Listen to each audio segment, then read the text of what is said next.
हमारे जीवन में कुछ चीज़ें ऐसी भी होती हैं जो हमारे जीवन के मायने ही बदल देती हैं। उन चीज़ों से, उन बातों से हमारी ज़िंदगी पर बुरा असर भी पड़ता है और कुछ परिस्थितियाँ ऐसी भी आती हैं जिनसे हमें कुछ सीख भी मिलती है जो हमारे पूरे जीवन को बदल देती है। अगर हम लोग जिंदगी में अच्छी बुरी परिस्थितियां आने से कुछ सीख लेते हैं तो वह हमारे जीवन के लिए अच्छा ही होता है।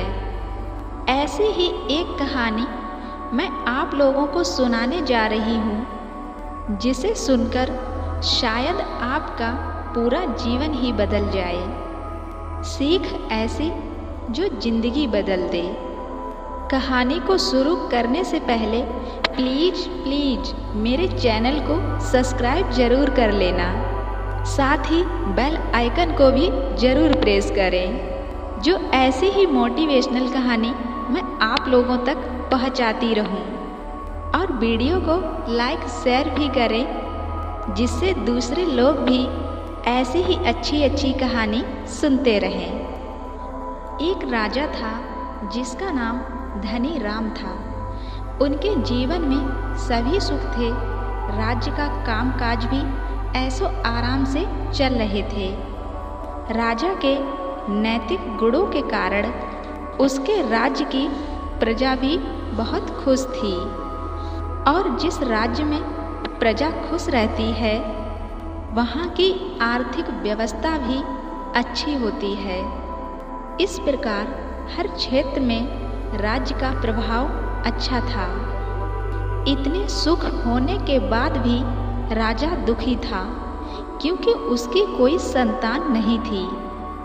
यह गम राजा को अंदर ही अंदर सताता रहता था, और प्रजा को भी इस बात का बहुत दुख था।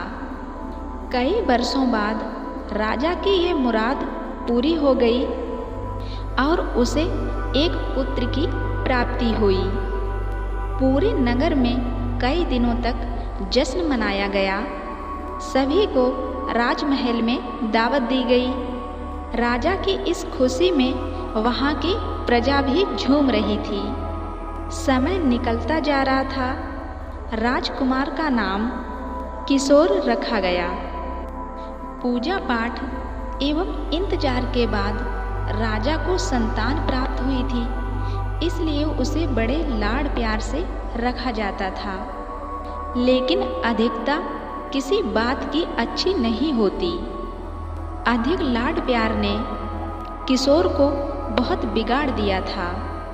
बचपन में तो किशोर की सभी बातें दिल को लुभाती थीं, पर बड़े होते होते यही बातें बदतमीजी लगने लगती हैं। किशोर बहुत ज़्यादा जिद्दी हो गया था। उसके मन में अहंकार आ गया था। वो चाहता था कि प्रजा सदैव उसकी जय जयकार करे, उसकी प्रशंसा करे। उसकी बात ना सुनने पर वो कोलाहल मचा देता था। बेचारे सैनिकों को तो वो पैर की जूती ही समझता था। आए दिन उसका प्रकोप प्रजा पर उतरने लगता था। वो खुद को भगवान के समान पूजता देखना चाहता था। उसकी उम्र तो बहुत कम थी, लेकिन अहम उसका कई गुना बढ़ चुका था। किशोर के इस व्यवहार से सभी बहुत दुखी थे। प्रजा आए दिन दरबार में किशोर की शिकायत लेकर आती थी, जिसके कारण राजा का सिर लज्जा से झुक जाता था। यह एक गंभीर विषय बन चुका था।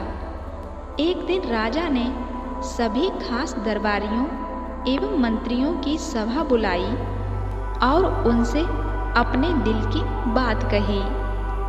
वे राजकुमार के इस व्यवहार से बहुत दुखी हैं, क्योंकि राजकुमार इस राज्य का भविष्य है। अगर उनका व्यवहार यही रहा तो राज्य की खुशहाली चंद दिनों में ही जाती रहेगी। दरबारी राजा को शांत करा देते हैं और कहते हैं कि आप हिम्मत रखें, वरना प्रजा निसहाय हो जाएगी। मंत्री ने सुझाव दिया कि राजकुमार को एक उचित मार्गदर्शन एवं सामान्य जीवन के अनुभव की जरूरत है। आप उन्हें गुरु स्वामी के आश्रम में भेज दीजिए। सुना है वहाँ से जानवर भी इंसान बनकर निकलता है। यह बात राजा को पसंद आई और उसने किशोर को गुरु स्वामी जी के आश्रम भेज दिया। अगले दिन राजा अपने पुत्र के साथ गुरु जी के आश्रम पहुँचे। राजा ने गुरु स्वामी जी के साथ अकेले में बात की और किशोर के विषय में सारी बातें कही।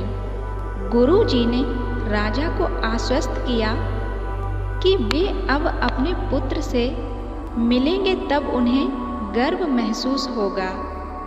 गुरु जी के ऐसे शब्द सुनकर राजा को शांति महसूस हुई और वे अपने पुत्र को आश्रम में छोड़कर राजमहल लौट आए।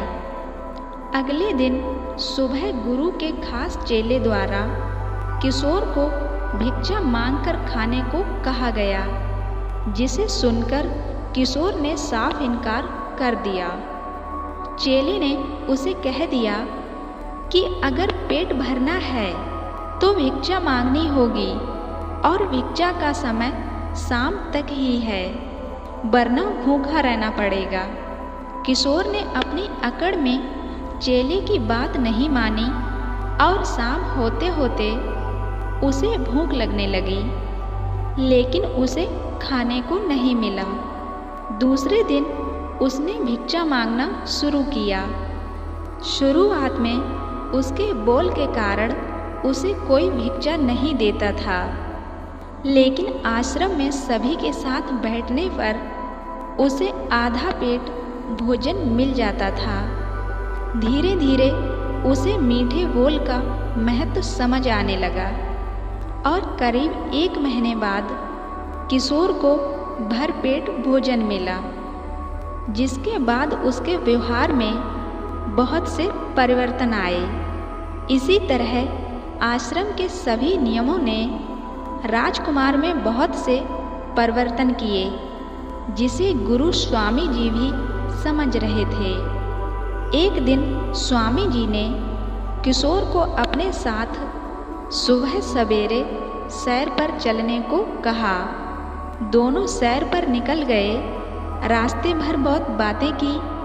गुरु जी ने किशोर से कहा कि तुम बहुत बुद्धिमान हो और तुम्हें बहुत अधिक ऊर्जा है, जिसका तुम्हें सही दिशा में उपयोग करना आना चाहिए। दोनों चलते चलते एक सुंदर बाग में पहुंच गए, जहां बहुत सुंदर सुंदर फूल थे, जिनसे बाग महक रहा था। गुरु जी ने किशोर को बाग से पूजा के लिए गुलाब के फूल तोड़ने को कहा।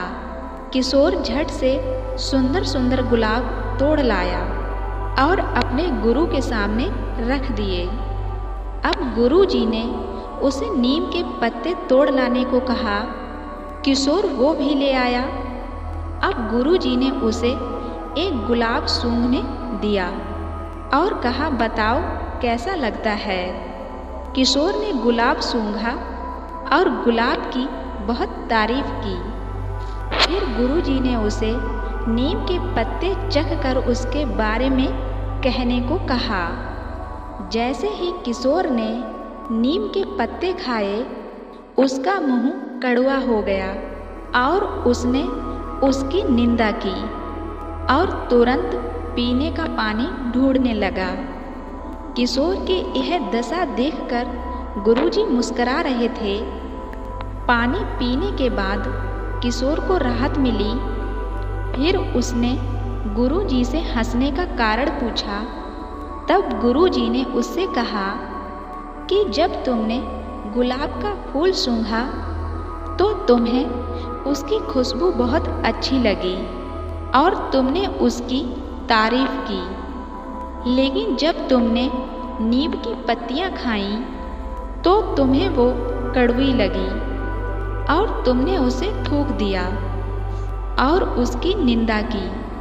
गुरुजी ने किशोर को समझाया कि जिस प्रकार तुम्हें जो अच्छा लगता है तुम उसकी तारीफ करते हो, उसी प्रकार प्रजा भी जिसमें गुण होते हैं उसकी प्रशंसा करती है।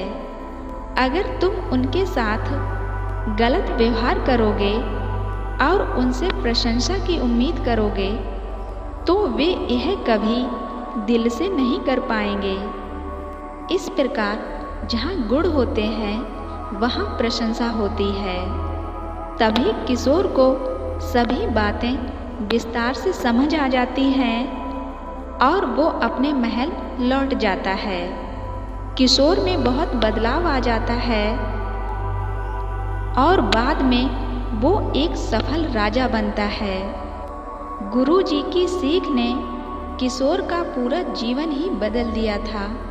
वो एक क्रूर राजकुमार से एक न्यायप्रिय दयालु राजा बन गया था। इसलिए समझ जाना चाहिए कि हम में अगर गुण होंगे तो लोग हमें हमेशा पसंद करेंगे, लेकिन अगर हम अवगुणी हैं तो हमें प्रशंसा कभी नहीं मिल सकती। इसलिए कहते हैं जीवन में कौन सी बात, कौन सा काम हमारी जिंदगी बदल दे और हमें उस काम से सीख मिल जाए जो हमारे लिए अच्छी साबित हो।